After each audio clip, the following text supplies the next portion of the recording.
जय माता दी दोस्तों। 20 अप्रैल से 26 अप्रैल तक का ये सप्ताह तुला राशि के लोगों के लिए कैसा होने वाला है।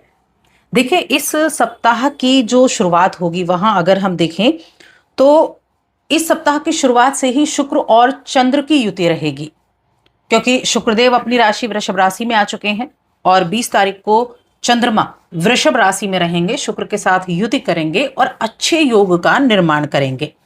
उसके बाद चंद्रमा की जो राशि परिवर्तन होगा वो मिथुन राशि में होगा, तो गुरु के साथ मिलकर गज केसरी राजयोग बनाएंगे।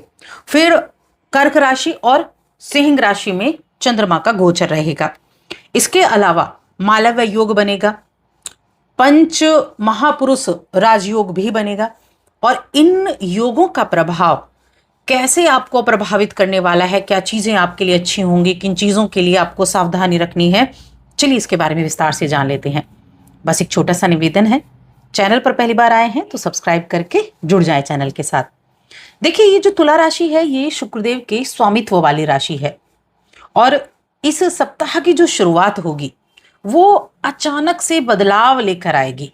अचानक से बदलाव क्यों लेकर आएगी? क्योंकि चंद्रमा आपके अष्टम भाव में अपनी राशि में मौजूद है। अब अष्टम भाव क्या है? अचानक से होने वाली घटनाओं का भाव है। तो जैसे ही जब ये 20 अप्रैल सोमवार का दिन जब शुरुआत होगा तो अचानक से चीजों में आप परिवर्तन देख सकते हैं। सेहत के घर में चंद्रमा है, छठ जो 8वां घर होता है, तो सेहत मिले जुले प्रभाव देगी। ना तो मैं ये कह सकती हूँ कि बहुत अच्छा आपकी हेल्थ रहने वाली है, ना मैं ये कहूंगी कि हेल्थ आपकी अच्छी नहीं रहेगी। तो यहाँ मिले जुले प्रभाव आपको देखने को मिलेंगे। तो आपकी ये एक जरूरत बन जाती है कि आप अपनी हेल्थ को कैसे इंप्रूव करें। खाने पीने की चीज़ों पर ध्यान देना, थोड़ा अपनी दिनचर्या का पालन करना, तो इन चीज़ों पर आपको ध्यान देना है। अब इस दौरान जो चंद्रमा का गोचर ये जो पूरे सप्ताह में होने वाला है, इसकी मैं डेट वाइज आपको प्रेडिक्शन देने वाली हूं। सबसे पहले करियर की बात करूंगी। तो देखिए, करियर के मामले में देखा जाए तो इस 20 अप्रैल के दिन क्या रहेगा? ऑफिस में काम में किसी भी तरह का रिस्क लेने से बचना है। रिस्क नहीं लेना है, जो काम चल रहा है उसको चलने दें। कई बार होता है ना कि मन में अचानक से चीजें आ जाती हैं कि क्यों ना इस कार्य को किया जाए, क्यों ना इसको दूसरे तरीके से किया जाए। तो जिसमें आपको लगे कि ये आपके लिए जोखिमपूर्ण कार्य हो सकता है क्योंकि आपको रिजल्ट का नहीं पता, तो ऐसे रिस्क लेने से बचना है। उसके बाद आ जाती है 21 और 22 अप्रैल की। अब 21 और 22 अप्रैल को चंद्रमा का गोचर हो जाएगा। यहां नवम भाव में जब चंद्रमा जाएंगे और नवम भाव में जो गजकेसरी योग बनेगा गुरु के साथ चंद्र की युति से, दृष्टि तीसरे भाव पर होगी दोनों की, तो आपको किस्मत का ऐसा साथ मिलेगा कि आपके जो पेपर वर्क या पुराने प्रोजेक्ट अटके हुए थे वो एकदम से पूरे होने शुरू हो जाएंगे। जिन पर आप मेहनत कर रहे थे और वो हो नहीं पा रहे थे, वो अचानक से पूरे होने शुरू हो जाएंगे। ये एक ऐसा खुशी का अनुभव होगा। भाग्य भी आपका साथ देगा। कुछ ट्रैवल के योग भी बनेंगे, ट्रैवल के द्वारा भी आपको अच्छे रिजल्ट देखने को मिलेंगे। इस तरह की चीजें रहेंगी। अब देखिए, नवम भाव को हम बदलाव का भाव भी कहते हैं, तो कुछ ऐसे बदलाव भी आपको अपने जीवन में देखने को मिलने वाले हैं। इस दौरान कोई आपका रिश्तेदार, घर का कोई सदस्य आपसे बड़ी रकम उधार मांग सकता है।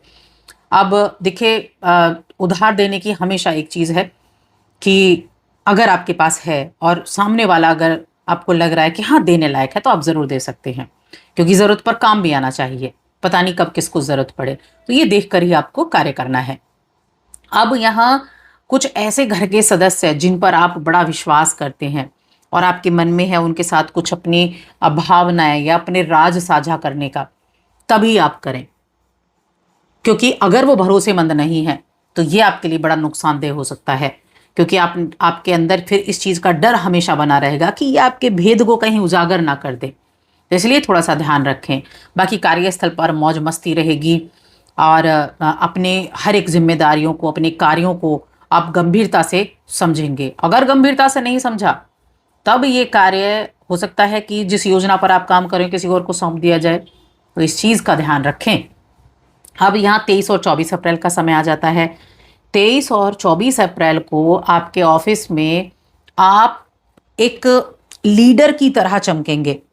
आप जिन चीज़ों पर काम कर रहे हैं, आप उन पर अगर ध्यान दे रहे हैं तो यकीन मानिए आपकी वहाँ वाहवाही होने वाली है। आप जो डिसीजन लेंगे, आप जो लोगों को के सामने विचार प्रस्तुत करेंगे, वो विचार माने जाएंगे, आपकी बातें सुनी जाएंगी, आपके काम करने की गति और फैसले, ये आपके अंदर एक जज्बा होगा इनको करने का, आपकी काबिलियत देखी जाएगी और सीनियर आपके बहुत सराहना करने वाले हैं। 25 और 26 अप्रैल का जो दिन है करियर के लिए, ये उन लोगों के लिए बहुत अच्छे हैं जहां बिजनेस करते हैं लोग। उम्मीद से कहीं ज़्यादा फायदा होगा, नए ग्राहकों के साथ अच्छी डील रहेगी, अपने ग्राहकों को अपने से जोड़ पाएंगे, तो उसका अच्छा आपके लिए रहने वाला है। देखिए, करियर के लिए एक काम करें कि आप अपने काम करने की जगह पर ना एक सफ़ेद चंदन की लकड़ी या चंदन की छोटी सी डिब्बी अपने पर्स में हमेशा रखें। जो जॉब कर रहे हैं, ऑफिस में जा रहे हैं, उनकी मैं बात कर रही हूँ। अब फाइनेंशियल ग्रोथ कैसी रहेगी ये भी हम डेट वाइज जानेंगे। 20 अप्रैल को आपके लिए हो सकता है किसी अपने वाहन की मरम्मत करानी पड़ जाए, या फिर किसी की घर परिवार में हेल्थ खराब हो, उसके ऊपर थोड़ा पैसा खर्च करना पड़ जाए। 21 और 22 अप्रैल को भाग्य आपका साथ देगा और कहीं से आपको रुका हुआ पैसा मिल सकता है या कोई कीमती तोहफा मिल सकता है। कहीं आपका किसी ने उधार दे रखा था किसी को आपने पैसा, तो वो आपको वापस मिल सकता है। तो धन आने का योग है। 23-24 अप्रैल को करियर में तरक्की होगी और तरक्की की वजह से आमदनी के नए रास्ते खुलने वाले हैं। ये बहुत अच्छा है, क्योंकि जब आमदनी के रास्ते खुलते हैं ना, तो वहां से आपको एक परमानेंट वे बन जाता है पैसे प्राप्ति का। तो ये बहुत अच्छा समय है 23 और 24 अप्रैल का। 25 और 26 अप्रैल देखें, लाभ भाव में चंद्रमा होंगे, शेयर मार्केट के लिए बहुत अच्छा है। कोई पुरानी बचत के द्वारा लाभ कमाने के लिए अच्छा है। अपनी किसी समझदारी भरे फैसले से अचानक बहुत बड़े लाभ का योग बन रहा है। और मैं कहूँगी इस सप्ताह के अंत तक बैंक बैलेंस बढ़ने वाला है, तो उसके लिए बहुत अच्छा रहने वाला है। अब बात करते हैं हम आपके रिलेशंस के बारे में। प्रेम जीवन हो गया, वैवाहिक जीवन हो गया। तो जब सप्ताह की शुरुआत होगी तो थोड़ा सा जो विवाहित लोग हैं ध्यान रखें, ससुराल पक्ष से किसी बात पर छोटी मोटी बहस हो सकती है, अनबन हो सकती है, इसलिए थोड़ा खामोश रहकर अगर दिन बिताएंगे तो अच्छा रहेगा। 21 और 22 अप्रैल किस्मत के बल पर आप अपने साथी के साथ कोई धार्मिक यात्रा कर सकते हैं, किसी मंदिर में दर्शन करने जा सकते हैं, बाहर जा सकते हैं, तो अच्छा रहेगा। 23-24 अप्रैल काम में थोड़ा सा बिजी रह सकते हैं, लेकिन ये बिजी रहने के बावजूद आप एक ऐसे स्वभाव के व्यक्ति हैं या महिला हैं कि आपके जो जुझारू स्वभाव है ना, उसकी बहुत सराहना भी होगी। इस हफ्ते का जो सबसे शानदार और खुशनुमा समय है विवाहित लोगों के लिए, वो 25 और 26 अप्रैल का है। दाम्पत्य जीवन में गजब का प्रेम तालमेल रहेगा। जो सिंगल हैं उनके लिए बहुत बेहतरीन समय है। 25 और 26 अप्रैल का बहुत बेहतरीन है। यहाँ आपके लिए विवाह के प्रस्ताव आ सकते हैं। आपकी खूबसूरती और समझदारी लोगों के सामने रहेगी। आपके बड़े भाई बहन या दोस्तों के जरिए कोई बहुत ही अच्छा रिश्ता आ सकता है, तो उसके मामले में भी ये समय काफ़ी अच्छा रहेगा। हाँ, हेल्थ की हमने पहली बात की, हेल्थ का थोड़ा सा ध्यान रखना है बस। जितना अधिक अपनी फिटनेस पर ध्यान देंगे उतना ज़्यादा अच्छा रहेगा। वहीं हम शिक्षा की बात कर लेते हैं। तो देखिए, शिक्षा के मामले में अगर देखा जाए तो अपने व्यवहार में परिवर्तन लेकर आएं। अगर आपका व्यवहार अच्छा नहीं है तो उसमें थोड़ा परिवर्तन लाना होगा।